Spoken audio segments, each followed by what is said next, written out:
Hello সবাইকে, আশা করি সবাই ভালো আছেন।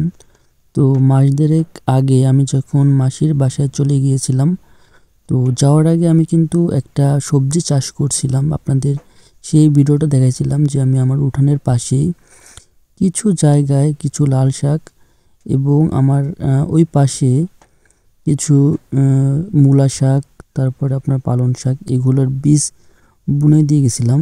তো আমি চলে যাওয়ার আগের দিন আমি এগুলা সব কিছু বীজ টিজ বুনে দিয়েছিলাম এবং যাওয়ার আগে পিসিকে বলছিলাম এগুলো দেখভাল করতে। বাট এটা হচ্ছিল তারপরে 1.5 মাস পরের যেই অবস্থান, আইসা দেখি এগুলো আসলে খুব একটা ভালো হয় নাই।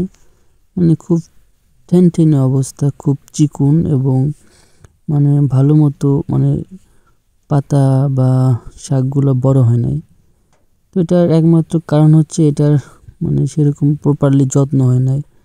এখানে কিছু সার দেওয়া লাগতো, সার দেওয়া হয় নাই। আর এই পাশে যে মূলা লাগাইছিলাম, মূলা তো একবারই হয় নাই, জাস্ট মূলা শাক খাওয়া গেছে কিছু। পালং শাক মোটামুটি হয়েছে, বাট তেমন একটা ভালো হয় নাই।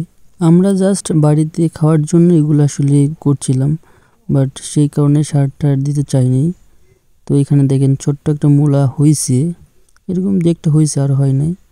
তো সার না দেওয়াতে কিন্তু এরকম হয়েছে। এমন একটা পরিস্থিতি হয়েছে, এখন সব কিছুতে আপনার সার দিতে হয়, সার না দিলে কোনো কিছু হয় না।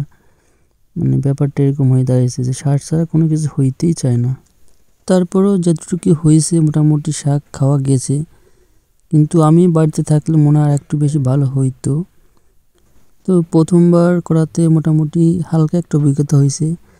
তো নেক্সট টাইম করলে এর থেকে ভালো কিছু করতে পারবো বা ফলাইতে পারবো।